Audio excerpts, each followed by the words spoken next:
What's up, guys? Welcome back to the channel. So today we're going to be working on the Nova some more. So in probably the last video that I made of it, I just got the front end all together, the engine all together, etc. So I ended up putting it on the ground, and when I put it on the ground, it sits way too low now. Though it looks cool, I think I'd have issues turning, because I think it's going to hit the inner fenders.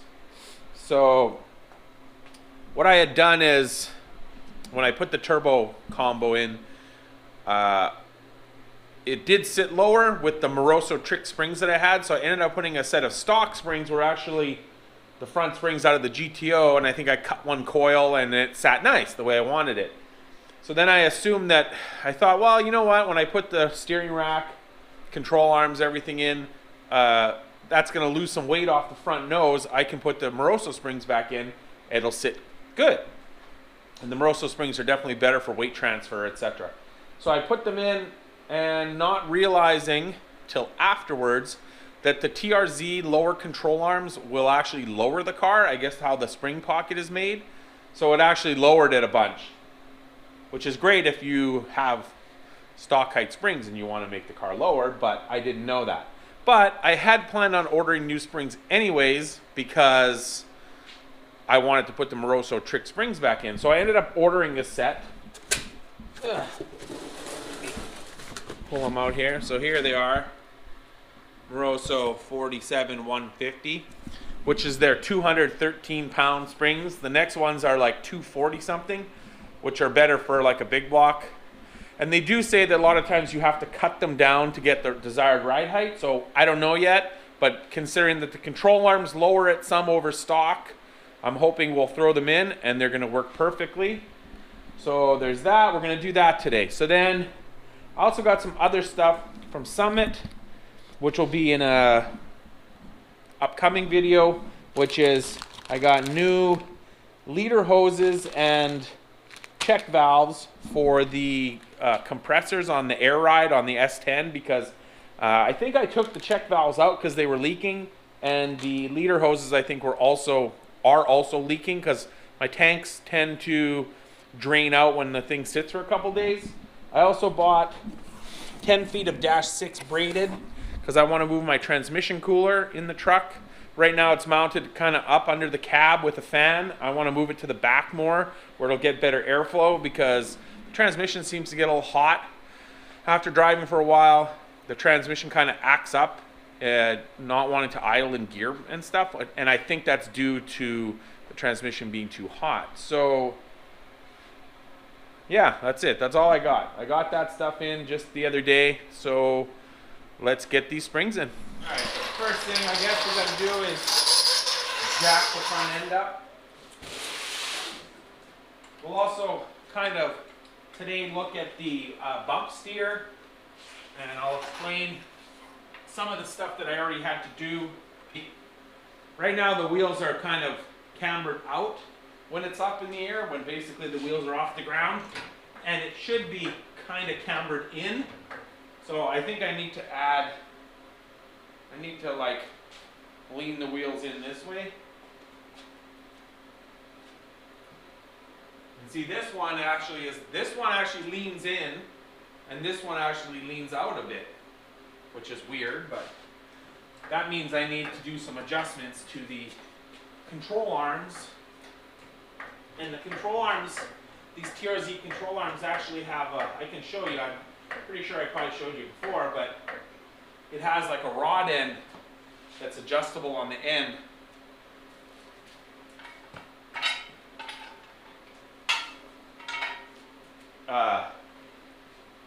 To adjust the camber without using shims, which is how you would usually do it.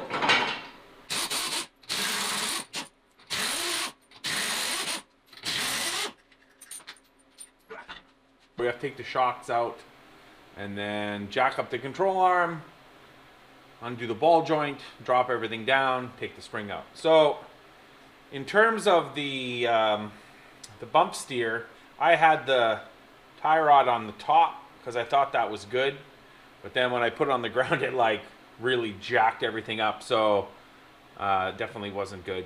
So now I have it on the bottom here. Pretty much what you want to do is you want from where the lower control arm bolts there to the spindle, like here, the ball joint here, is you want to have an imaginary line that goes between there, and your tie rod end should kind of be in that same angle. Now, if you, as you can see, my steering rack is pretty much level with the lower bolt there. So then pretty much I just have to make sure that this is in line with here, which at the moment I think it's pretty close. Of course, I'm going to double check all that and etc., etc. But for right now, that's kind of how I just have it like preset. So another thing that I figured out is I obviously should have done more research, which is not to say I wouldn't have done it still, but I also found out that my steering, like from lock to lock, or my steering angle is not as much, I guess, as it was with the stock stuff, which I should have known that it would not quite be, but it just means that, you know, pulling a U-turn might not be as easy, which kind of sucks because I do drive it on the street a lot and stuff. But I also found out the other day that these two holes, which I wasn't sure what the deal was, why there was a hole here and a hole here, is they say this hole is for racing only. You should put it in this hole. And then this hole is if you're street driving it because, well, we'll try it because I have the tools here. Let me set you guys up. Pretty much this will increase my steering angle somewhat. So let's take a look and see what it does. None of this stuff is really tight yet because I'm still figuring out things. Okay, so we're going to take this out. We're going to move it here. And now we're going to move the steering out more to meet up with it.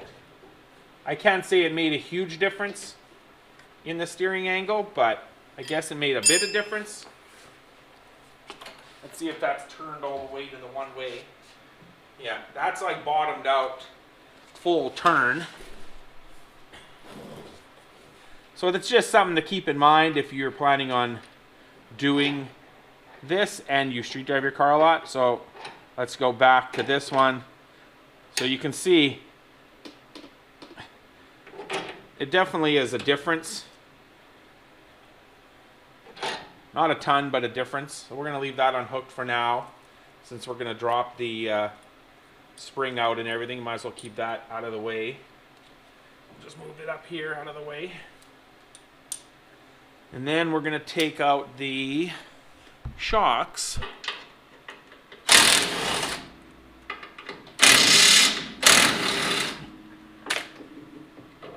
And my plan is to put the new springs in, not put the shocks in, and then let it sit for a few days. Depending, if it's super jacked up, then we're going to have to cut the springs, because obviously it's not going to settle that much. But we got to kind of see how much it's going to settle, and then kind of go from there. So now we got to take out the new cotter pin, preferably without wrecking it, since we got to reuse it, or I want to reuse it.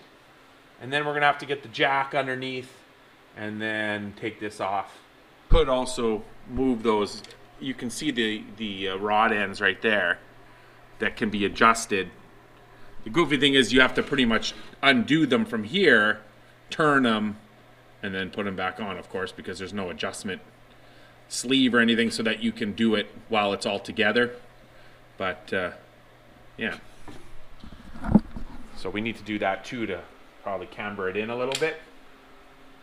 Makes it a little trickier. I could just use shims like from the factory, and when I go for an alignment, if it does need any adjustment, I probably will just use shims, and then if anything else, can always adjust these later, or maybe just use shims. I don't know.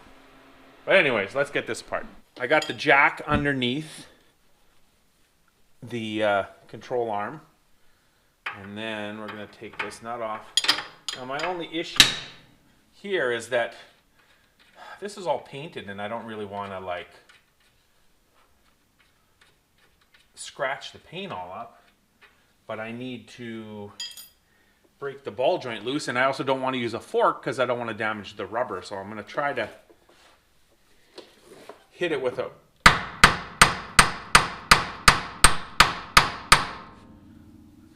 still scratching the paint anyways.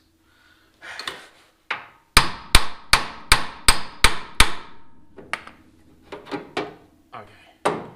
All right, we're there. Now we just got to lower it and then get the spring out. Very carefully, because it is very dangerous working with these coil springs. They could shoot out of there. That's why I'm far away. You guys are close, but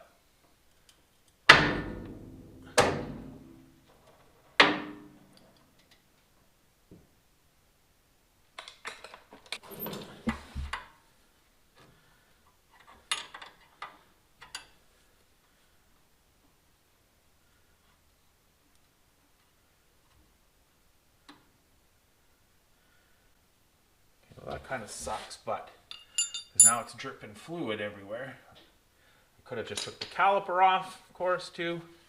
Okay, so let's get this spring out of here.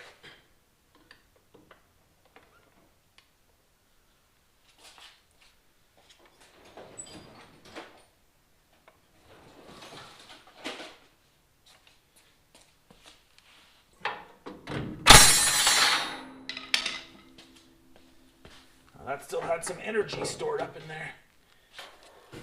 Now I'm leaking brake fluid on my frame, which I just painted. Oh my God. This is not cooperating with me at all.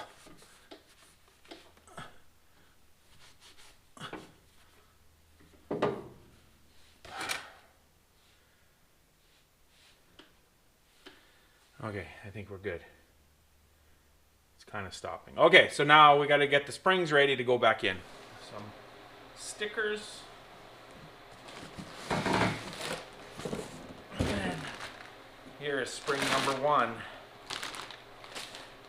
Now these springs, that's weird because these springs here, they actually have like a flat spot on one side, kind of more like a factory spring, but I know these are aftermarket Moroso springs because I put them in a long time ago. But anyways, so I don't think there's really a side. So you can see, I don't think I ever cut these ones. I just put them in as is. But I'm not even 100% sure what these are. When I got these springs a long time ago from a buddy, he had a 55 Chevy, then they came with it. And I just bought them and put them in. So as you can see, they're quite a bit shorter. And like I said, I don't think they've ever been cut. So we're going to put these in. So there's the one spring. Now we need the spring compressor, which is right here. Because these springs are so long, it's impossible pretty much to get them in the car like this. So you have to use one of these spring compressor tools, which can be not the safest thing in the world, but you have to be super careful with them to make sure you don't hurt yourself somehow. That would be bad. So what we're going to do is we're going to get it in there, and then you kind of work it down. And it can be a real pain in the rear end. Come on, you were on there. There we go. And pretty much you want to put it close to as much as you can, but you don't want to go too far down, up or down, because then it'll get stuck in there, which you definitely don't want, because that's a real pain. So they say not to use air tools with these, which I can say I have in the past cranked her down with air tools, but I'm going to not do that. I didn't do it when I put these ones back in, and I'm not going to do it with these ones. I'll do it the right way, which is you're supposed to just use a ratchet if it's safer. So I'll get some tools and we'll start tightening. We're just going to tighten and trying to keep the tool from moving. Now it's definitely a lot easier to do this with the air gun, but these springs actually, because of the way they're made, they compress pretty easy. compared to like a stock spring. But you have to imagine that these springs are, you know, once I start tightening this, it's under a lot of tension. So if this tool broke, I'm not to say it would like blow up and hit you in that, but it's gonna, you know, spring off, right? So pretty much, you just want to tighten it and tighten it and tighten it until, like, it's hard to say. It might, like, let's see how much we compressed it now. So we still haven't compressed it as much as this one is compressed. And this one doesn't fit in there by itself. Some springs, especially if you have a car that you lowered and you like cut the springs, you might be able to stick the spring in without even using a tool. This spring tool, right? Now they also have a spring tool that goes onto the outside, but I don't really like those ones. I prefer this one. Thing that really sucks about this is if I put these springs in and it sits way too high, then I got to take them out again, cut them, put them back in, and do this all over again, which really kind of sucks. As you're tightening it, it's going to get harder to ratchet, which is why most people will use the air ratchet.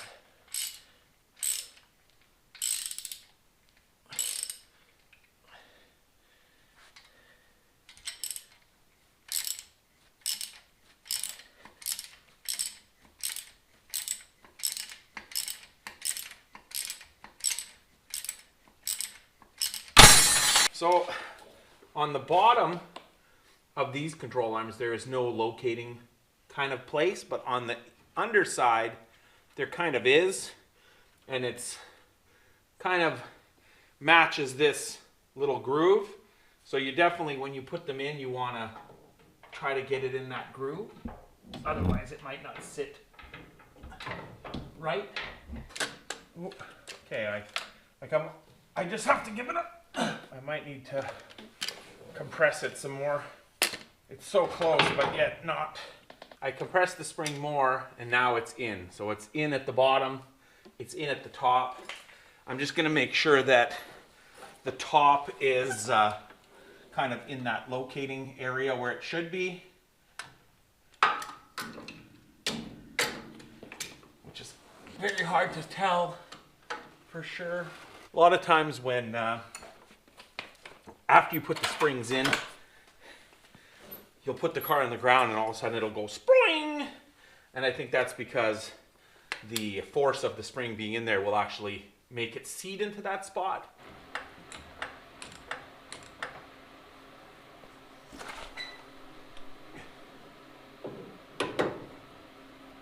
It's in, the ball joint's in, we're safe. It's not going to spring out of there. Now we just want to tighten this up. And then the fun part begins, in a way, because then we got to get the tool out of there, and that can be a pain. Sometimes the tool will be loose now. Yeah, see, so it's loose now. It's just a matter of, let me put this brake line on before it leaks even more fluid. I really hope it sits good and I don't have to take them out again, because that's gonna suck with that. And then what we do is we take the tool out.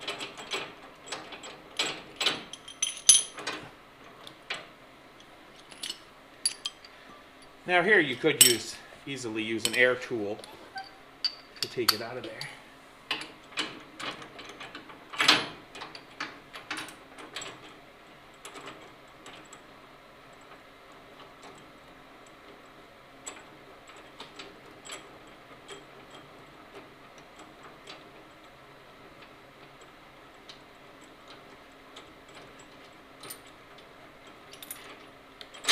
You have to take the tool pretty much totally apart to get it out of there.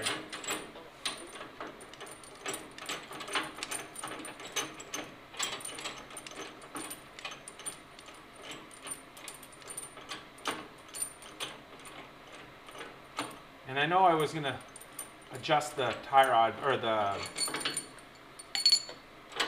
but I'm not going to worry about that. I mean, I will, but I'm not going to worry about it right this minute.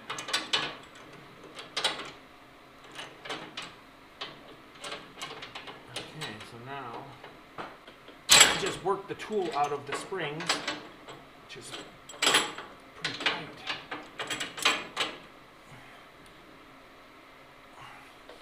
I might need a little bit of a pry bar to get it out of there because it's compressed.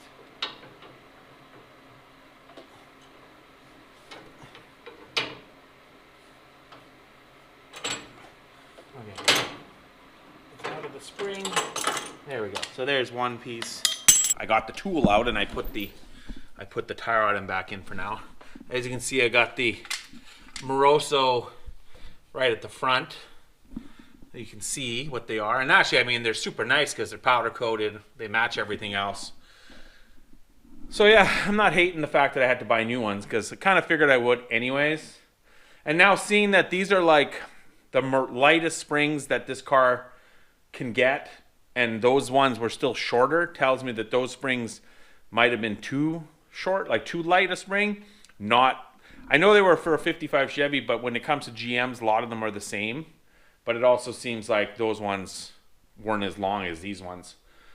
So what I'm going to do now is I'm going to do the other side, which I'm not going to film because it's the same as this side. And then when I come back, we'll put the wheels on and we'll put it on the ground and we'll see if we got perfect or if it's a gasser or if it's too low.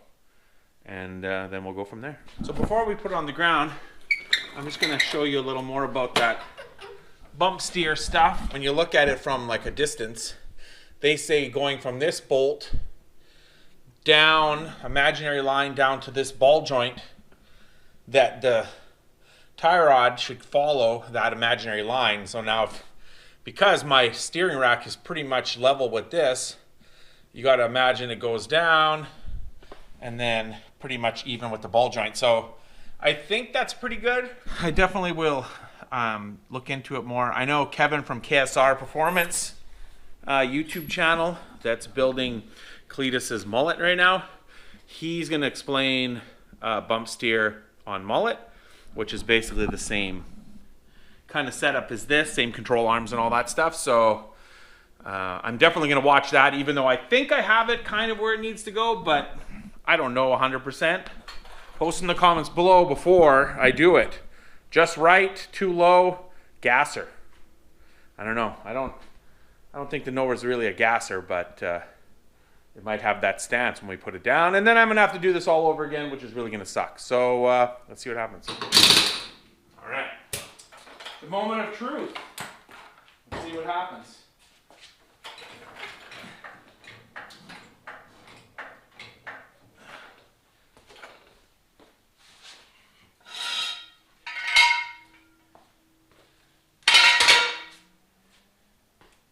And I definitely should have moved the car over. It would have made it a lot easier to do this side, but I managed.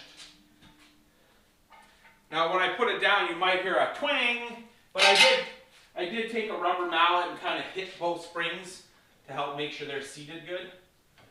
Okay.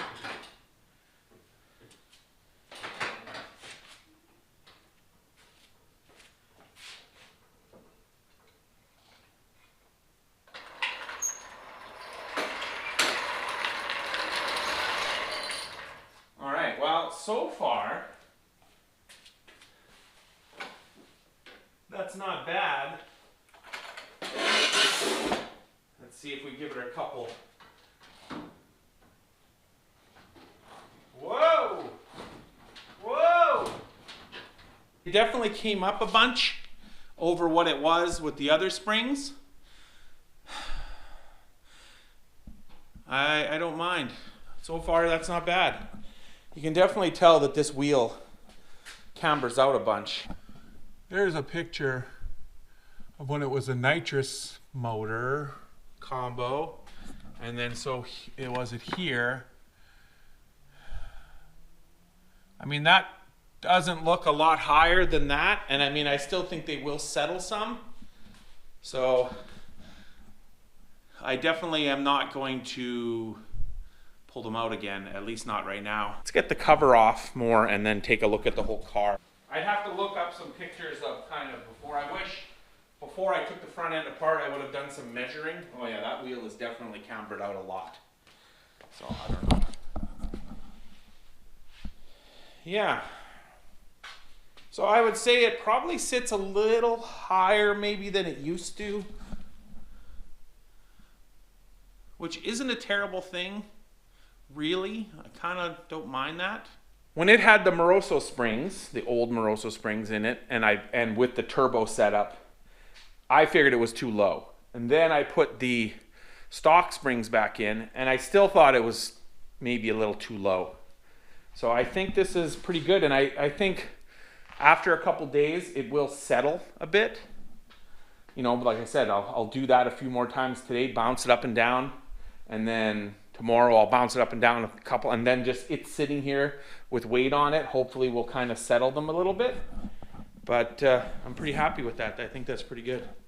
I definitely got to do something about that camber though, because that's not good.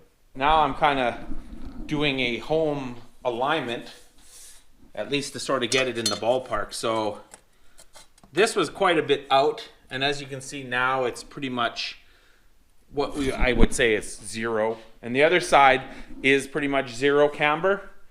So, and I think that's how you want it. Of course, I am going to get an alignment, but the tire was pushed way out before, and now you can see it's sitting kind of where it should. So what I had done is I just loosened the, let's see if you can see in there. I just loosened the control arm. I'm going to set the light where, there we go. I loosened the control arm and I just put shims in there. You can see the shims right there and the shims right there. So that's how you normally do an alignment, right? I got these alignment shims, different thicknesses. And of course, to do the caster, you would take some out of the rear one, and then that leans the spindle back. Now, that part I'm not sure about, but I'm just trying to get it kind of half where it needs to be. Now, what I need to do is contact TRZ and ask them if I can use those Hymens in order to do this, but I added quite a bit of shim here to get it good, which is weird because on this side I had to add a ton, on this side I added none, and this wheel is actually pretty good. So, but I mean, that's normal. I've seen that on other cars too, where one side has a lot more shims than the other. But I don't know how much thread is in there for me to be able to like adjust it. I'm not 100% sure, so I'm gonna have to send them an email and ask them if that's what the idea there is. On older ones, older TRZ control arms, they don't have that. So, but for now, and this also makes it so that if that's good, and I take it for an alignment and we get it all set up, then using regular shims like that, then I can go back, pull the control arms off, and then measure the shims, and then just take the amount out of each, add or take away from each side until it's where I want it. So I'm pretty happy with that. Now that sits pretty good. I kind of compared it to some pictures from last year, and I think it is slightly higher than last year, but that's okay because I wanted it to be a little bit higher than it was. So I think we're right on. I think we're perfect. Now let's take a look at how much turning radius we have now that I moved the tie rod. So that's all we got, and I don't know, to me that doesn't seem like a ton, but maybe I'm wrong. Maybe that's quite a bit.